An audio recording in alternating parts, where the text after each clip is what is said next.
ஒரு நிமிஷம் நீங்க கற்பனை செஞ்சு பாருங்க. உங்களுக்கு திடீர்னு ஒரு மிகப்பெரிய லாட்டரி விழுது, இல்லன்னா உங்க நிலத்தை தோண்டும் போது ஒரு பெரிய புதையல் கிடைக்குதுன்னு வைப்போம். அந்த நிமிஷம் உங்க மனசுல என்ன தோணும்? அப்பாடா, நம்ம வாழ்க்கையில செட்டில் ஆயிட்டோம், நம்ம பெரிய பணக்காரர் ஆயிட்டோம் அப்படின்னு தானே தோணும். ஆனா அந்த திடீர் செல்வமே உங்களை முன்ன விட பெரிய ஏழையா மாத்தினா எப்படி இருக்கும்? ஒரு நாட்டுக்கு இயற்கை வளம் மூலம் கிடைச்ச அதிர்ஷ்டம் அந்த நாட்டை எப்படி சின்ன பின்னமா ஆக்கிடுச்சு அப்படிங்கறத தான் நாம இப்ப பார்க்க போறோம். Welcome to professional careers. நான் டாக்டர் ஷமி. இன்னைக்கு வீடியோல டச் டிசீஸ் அப்படின்னா என்ன அப்படின்றத பார்க்க போறோம். வாங்க வீடியோக்குள்ளாடி போகலாம். அது ஒரு அழகான பசுமையான கிராமங்க. அங்க இருக்கிற மக்கள் எல்லாம் ரொம்ப கடின உழைப்பாளிகள். அவங்க அழகான கைவினை கூடைகள் பின்றதுலயும் விவசாயம் செஞ்சு காய்கறிகள் விளைவிப்பதிலையும் ரொம்ப கெட்டிக்காரங்க. அவங்களுக்கு தேவையானதை அவங்களே தயாரிச்சுட்டு மீதம் உள்ள கூடைகளையும் காய்கறிகளையும் பக்கத்து கிராமத்துக்கு வித்து வருமானம் பார்த்துக்கிட்டு இருந்தாங்க. ஒரு நாள் அந்த ஊர்ல தண்ணிக்காக கிணறு தோன்றாங்க. தோண்ட தோண்ட தண்ணீர் வர்றதுக்கு பதிலா ஒரு மிகப்பெரிய தங்க சுரங்கம் கிடைக்குதுங்க. ஊர் மக்களுக்கு எல்லாம் அதை பார்த்த உடனே கொண்டாட்டம் ஆயிடுச்சு.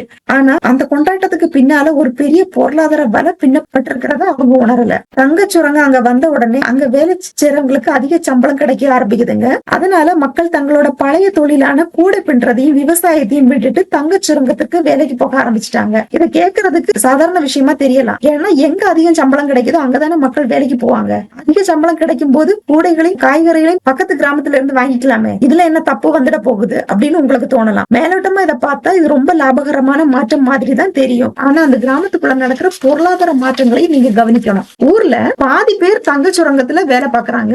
அவங்க கையில நிறைய பணம் புழங்குது. ஆனா அந்த ஊர்ல இருக்கிற மருத்துவர்கள், ஆசிரியர்கள், சுரங்க வேலைக்கு போக முடியாத முதியவர்கள், இவங்களோட நிலைமையை கொஞ்சம் யோசிச்சு பாருங்க. இப்போ அந்த கிராமத்துல திடீர்னு பணப்புழக்கம் அதிகம் ஆனதுனால வீட்டு வாடகை உயரும், கடைகள்ல இருக்கிற பொருட்களோட விலை உயரும். அதாவது எல்லாருக்கிட்டையுமே பணம் அதிகமா இருக்கும் போது எல்லாருக்குமே பொருட்களுடைய தேவை அதிகரிக்கும். இதனால விலைவாசி ஏறும். இததான் பணவீக்கம் இல்லது இன்ஃபிளேஷன் அப்படின்னு சொல்லுவாங்க. இன்ஃபிளேஷன் அப்படின்னா என்ன அப்படின்றதுக்கு ஆல்ரெடி நான் ஒரு வீடியோ போட்டிருக்கேன். இதோட லிங்க நான் பின்ட் கமெண்ட்ல கொடுக்குறேன். பார்க்காதவங்க தாராளமா போய் பாத்துக்கோங்க. இப்ப இந்த கூட உதாரணத்தையும் எடுத்துக்குவோம். உள்ளூர்ல விலைவாசி கூடிட்டதுனால அந்த ஊர்ல மிச்சம் இருக்கும் கூடை பின்னும் கலைஞர்கள் தங்கள் வாழ்க்கை செலவை சமாளிக்க கூடையோட விலையை உயர்த்துற கட்டாயத்துக்கு தள்ளப்படுறாங்க. முன்னாடி 500 ரூபாய்க்கு வித்த கூடை இப்போ தொழிலாளர்கள் கூலியும் வாழ்க்கை செலவும் உயர்ந்ததுனால 900 ரூபாவா மாறிடுது. ஆனா எந்த தங்க சுரங்கமும் இல்லாத பக்கத்து கிராமத்துல விலைவாசி ஏறல. அவங்க அதே கூடைய இன்னும் 500 ரூபாய்க்கு விக்கிறாங்க. ஒரு கஸ்டமரா நாம கடைக்கு போனா 900 ரூபாய் கூடைய வாங்க மாட்டோம், 500 ரூபாய் கூடைய தான் வாங்குவோம். இதனால என்ன ஆகுதுன்னா உள்ளூர்ல உற்பத்தி ஆகிற பொருட்களுக்கு சுத்தமா கிராக்கி இல்லாம போகுது. அப்போ உள்ளூர் தொழில்கள் மெல்ல மெல்ல அழிய ஆரம்பிக்குது. காய்கறிகளுக்கும் இதே நிலைமைதான். ஒரு காலத்துல காய்கறிகளுக்கும் கூடைகளுக்கும் புகழ்பெற்ற ஒரு கிராமம் இப்போ தங்கத்தை மட்டுமே நம்பி இருக்கிற ஒரு அபாயகரமான அமைப்பா மாறிடுச்சு. தங்கம் இருக்கிற வரைக்கும் பக்கத்து கிராமத்துல இருந்து பொருட்களை வாங்கிக்கலாம். பல வருஷம் கழிஞ்சு அந்த தங்கம் முழுமையா தீந்துடுது. இனி வறண்டு போன தங்க சுரங்கத்துல வேலை இருக்காது. ஒரே ராத்திரியில ஆயிரக்கணக்கான மக்கள் வேலையை இழந்துருவாங்க. வருமானம் முழுமையா நின்னதுக்கு அப்புறம் அவங்க திரும்பவும் பழைய தொழிலுக்கு போக முயற்சி பண்ணுவாங்க. ஆனா அது அவ்வளவு சுலபம் இல்லை.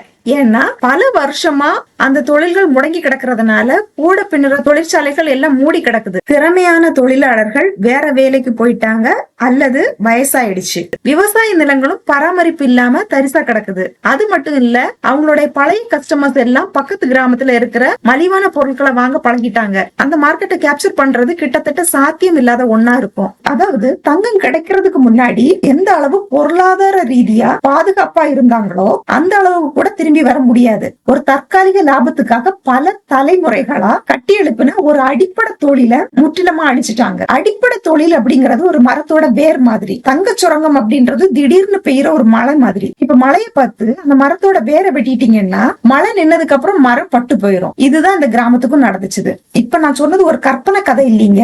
உண்மையிலேயே உலக பொருளாதாரத்துல ஒரு நாடு முழுமையா தங்களுடைய உற்பத்தியை அழிச்சுக்கிறது பல முறை நடந்திருக்குது. பொருளாதாரத்துல இதுக்கு பேர் தான் டச் டிசீஸ் அப்படின்னு சொல்லுவாங்க. 1960களில் நெதர்லாந்துல ஒரு வரலாறு நிகழ்வு நடந்துச்சு. அங்கு மிகப்பெரிய அளவுல இயற்கை எரிவாயு கண்டுபிடிக்கப்பட்டுச்சு.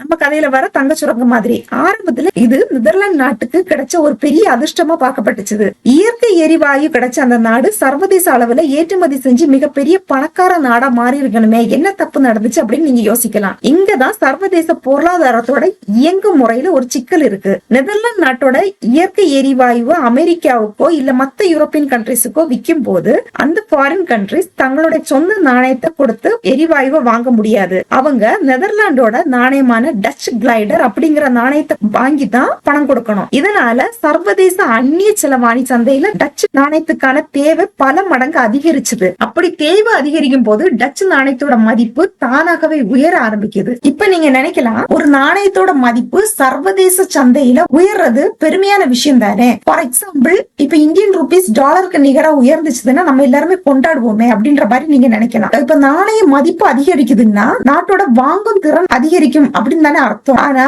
இப்படி ஒரு சிச்சுவேஷன் வெளிநாட்டுல இருந்து பொருட்களை இறக்குமதி பண்ணும் போது லாபமா இருக்கும். இப்ப அந்த நாட்டோட ஏற்றுமதியாளர்களோட கோணத்துல இருந்து யோசிச்சு பாருங்க. இந்த ஏற்றுமதியாளர்கள் அப்படின்னு நான் சொன்னது வேற பொருட்களை தயாரிச்சு விக்கிற வணிகர்களை நான் இப்ப சொன்னேன். ஃபார் எக்ஸாம்பிள், இப்ப நெதர்லாந்துல பல நூற்றாண்டுகளா தரமான பாலாடை கட்டி, அதாவது சீஸ் தயாரிச்சு ஏற்றுமதி செய்யறதுல ரொம்ப புகழ்பெற்ற நாடு. ஒரு அமெரிக்கன் கஸ்டமர் முன்னாடி ஒரு டச் சீஸ் கட்டிய $10 வாங்கிட்டு இருந்தாருன்னு வச்சுக்குவோம். இப்ப டச் நாணயத்தோட மதிப்பு இரட்டிப்பாயிடுச்சு. இதனால அதே சீஸ் கட்டிக்கு அந்த அமெரிக்கன் கஸ்டமர் $20 கொடுக்கணும். இங்க சீஸ் கட்டியோட தரம் அப்படியே தான் இருக்குது. ஆனா கரன்சி எக்ஸ்சேஞ்ச் ரேட்னால அதோட விலை 2 மடங்கு அதிகம் ஆயிடுச்சு. விலை 2 மடங்கு அதிகம் ஆனனால அமெரிக்கன் கஸ்டமர் நெதர்லாந்து சீஸ் வாங்குறத நிறுத்திட்டு பிரான்ஸ் நாட்டுல இருந்து மலிவான விலையில சீஸ் வாங்க ஆரம்பிக்கிறாங்க. இப்போ நெதர்லாண்டோட சீஸ் தொழிற்சாலைகள் எல்லாம் வீழ்ச்சி அடைய தொடங்கிடுச்சு. சீஸ் மட்டும் இல்லைங்க, இயந்திர உற்பத்திகள், விவசாயம் போன்ற மற்ற எல்லா ஏற்றுமதி பொருட்களும்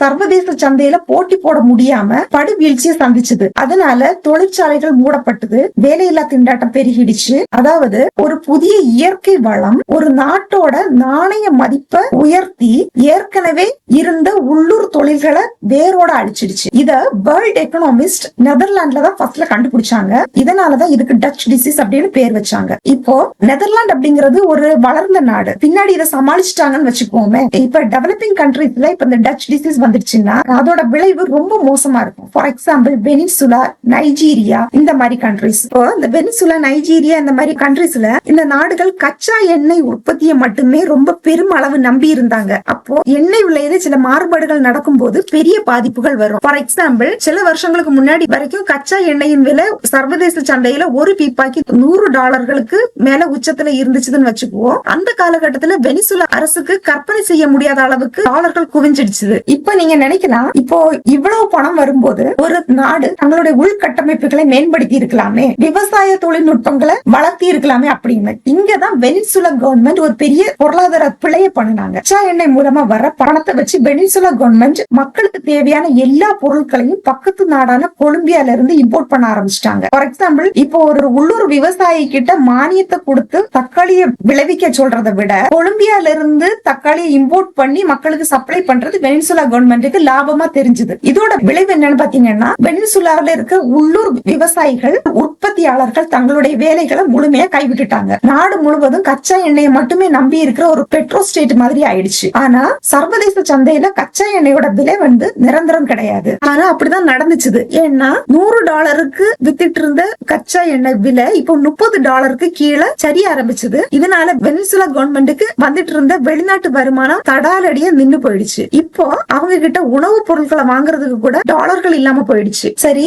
உள்ளூர்லயாவது விவசாயம் பண்ணலாம்னு பார்த்தா உள்ளூர்ல விவசாய நிலங்கள் எல்லாமே முழுமையா அழிக்கப்பட்டுடுச்சு. விவசாயிகளுக்கு தொழில்நுட்பமோ ஆதரவோ இல்லாததுனால மக்களுக்கு உணவு தட்டுப்பாடு ஏற்பட்டுச்சு. பட்டினியால மக்கள் சாக தொடங்கினாங்க. கவர்மெண்ட் கண்மூடித்தனமா பணத்தை அச்சடிச்சதுனால வரலாறு காண முடியாத மாபெரும் பணவீக்கத்தை வெனிசுலா சந்திச்சது. ஒரு காலத்துல சவுத் அமெரிக்காவோட பெரிய பணக்கார நாடா இருந்த வெனிசுலா இன்னைக்கு தங்களுடைய அத்தியாவசிய தேவைகளுக்காக கையேந்திரது மாதிரி ஆனதுக்கு காரணமே இந்த டச் டிசீஸ் தான். நைஜீரியாவுக்கும் இதே நிலைமை தான். எண்ணெய் வளத்தால விவசாயம் பின்தங்கிடுச்சு. எண்ணெயோட விலையில ஏற்படுற சில மாற்றம் கூட அந்த நாட்டோட மொத்த பொருளாதாரத்தையும் உலுக்கிடுச்சு. இப்ப நீங்க கேட்கலாம், ஒரு நாட்டுல இயற்கை வளம் கிடைக்கிறது அப்படின்றது சாபமா, இதுல இருந்து தப்பிக்கவே முடியாது அப்படின்னு நீங்க கேட்கலாம்.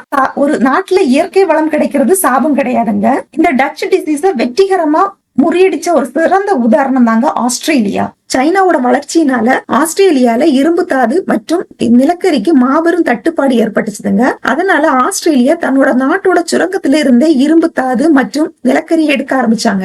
நெதர்லாந்துல நடந்தது மாதிரி ஆஸ்திரேலியாவிலையும் டாலர்கள் குவிஞ்சது. அப்போ ஆஸ்திரேலியன் டாலரோட மதிப்பு கடுமையா இன்டர்நேஷனல் மார்க்கெட்ல உயர்ந்தது. அந்த நேரம் வெனிசுலா செஞ்சது மாதிரி மொத்த லாபத்தையும் உள்ளூர்லயே கொட்டலீங்க. அப்படி செஞ்ச பணவீக்கம் ஏற்பட்டு மத்த தொழில்கள் அழியும் அப்படின்றது அவங்களுக்கு தெரிஞ்சது. அதுக்கு பதிலா இறையாண்மை சொத்து நிதி அப்படிங்கிற ஒரு எதிர்கால சேமிப்பு நிதியை உருவாக்கினாங்க. இது என்னன்னா லாட்டரியில கிடைச்ச பணத்தை ஆடம்பரமா ஒரு ஸ்போர்ட்ஸ் கார் வாங்காம பிக்ஸட் டெபாசிட்ல போட்டு வைக்கிற மாதிரி ஒரு ஏற்பாடு. ஆஸ்திரேலியன் கவர்மெண்ட் சுரங்க தொழில கிடைச்ச உபரி வருமானத்தை எடுத்து வெளிநாட்டு சந்தைகளிலும் நீண்ட கால உள்கட்டமைப்பு திட்டங்களிலும் முதலீடு செஞ்சாங்க. அப்படி பணத்தை உள்நாட்டுல புழங்க விடாம நாணய மதிப்பு அதீதமா உயர்ந்ததை கட்டுப்படுத்திட்டாங்க. அதே நேரம் தங்களுடைய பாரம்பரிய தொழிலான விவசாயம், சர்வீஸ், இன்டர்நேஷனல் எஜுகேஷன் சப்சிடிஸுக்கும் ஆதரவு கொடுத்தாங்க. சுரங்க தொழில் ஒரு பக்கம் வளர்ந்தாலும் மற்ற துறைகளுக்கும் சர்வதேச சந்தையில போட்டி போடுற திறனோடு இருக்கிறத அவங்க உறுதி செஞ்சுக்கிட்டாங்க. ஒரு நாட்டுக்கு அதிர்ஷ்டம் கதவை தட்டும் போது பணத்தை எப்படி நிர்வகிக்கிறோம் அப்படிங்கறதுலதான் அந்த நாட்டோட எதிர்காலமே அடங்கி இருக்குது. இது ஒரு பெரிய பொருளாதார அளவுகோல்ல வச்சு பார்க்க வேண்டியது இல்லைங்க. ரொம்ப எளிமையா ஒரு குடும்ப உதாரணத்தை எடுத்துக்குவோம். ஒரு குடும்பத்துல ஒரு 5 அல்லது 6 நபர்கள் இருக்காங்கன்னா அதுல ஒருத்தருக்கு மட்டுமே அதிக சம்பளம் வாங்குற வேலையில இருக்காருன்னு வச்சுக்குவோம். அந்த நபருக்கு வேலை இருக்கிற வரைக்கும் அந்த குடும்பத்துல எந்த பிரச்சனையும் இருக்காது. ஆடம்பரமான வாழ்க்கை வாழலாம். மத்தவங்க வேலைக்கு போகணுங்கிற அவசியமே இல்லைன்னு நினைப்பாங்க. ஆனா திடீர்னு அந்த நபருக்கு வேலை போயிடுச்சு அல்லது அந்த நபருக்கு ஏதாவது திறந்துட்டா என்ன பண்ணுவாங்க? வேற யாருக்கும் வேலை செய்ய தெரியாது, திறமையும் மழுங்கி போயிருக்கும். அப்போ ஒட்டுமொத்த குடும்பமும் கடுமையான வறுமைக்கும் நெருக்கடி தள்ளப்படும் இல்லையா? இதுதான் உண்மை. ஒரு குடும்பத்துக்கு நடக்கிற இதே நிலைமை தான் ஒரு நாட்டுக்கு நடக்குது. ஒரு நாட்டுல ஒரு துறையை மட்டுமே முழுமையா நம்பி இருந்தா உலக சந்தையில அந்த துறை சரியும் போது அந்த நாடே சீட்டுக்கட்டு மாதிரி சரிஞ்சிடும். இததான் இங்கிலீஷ்ல ஒரு ப்ராவர்ப் சொல்லுவாங்க, எல்லா முட்டைகளையும் ஒரே கூடையில வைக்க கூடாது அப்படின்னு. ஒரு நாடு தன்னிடம் இருக்கிற இயற்கை வளங்களை பயன்படுத்தலாம். ஆனா அதே நேரத்துல விவசாயம், உற்பத்தி, சேவை துறைன்னு பல தளங்கள்ல தங்களுடைய பொருளாதாரத்தை பரவலா வச்சுக்கணும். பன்முகத்தன்மை தான் ஏற்பட்ட புயல் வந்தாலும் ஒரு நாட்டை காப்பாத்துற ஆணிவேர். இப்போ உங்களுக்கான கேள்வி, உங்க வாழ்க்கையிலயோ இல்லது உங்க நிறுவனத்திலேயோ ஏதாவது ஒரு விஷயத்த மட்டும் நம்பி இயங்கிட்டு இருக்கீங்களா அப்படின்னு கொஞ்சம் சிந்திச்சு பாருங்க. ஒருவேளை நீங்க நடத்துற ஒரு நிறுவனம் ஒரு பெரிய வாடிக்கையாளரை மட்டும் நம்பிக்கிட்டு இருந்தா அந்த வாடிக்கையாளர் விலகிட்டா உங்க நிறுவனத்தோட நிலைமை என்ன ஆகும்? உங்க வாழ்க்கையில இருக்கிற அந்த ஒற்றை தங்க சுரங்கம் வறண்டு போறதுக்கு முன்னாடி நீங்க உங்களை எப்படி மாத்தி அமைச்சுக்க போறீங்க அப்படிங்கிற ஒரு சிந்தனையோட நெக்ஸ்ட் ஒரு புதிய எக்கனாமிக் கான்செப்டோட நெக்ஸ்ட் வீடியோல சந்திக்கலாம். Bye by.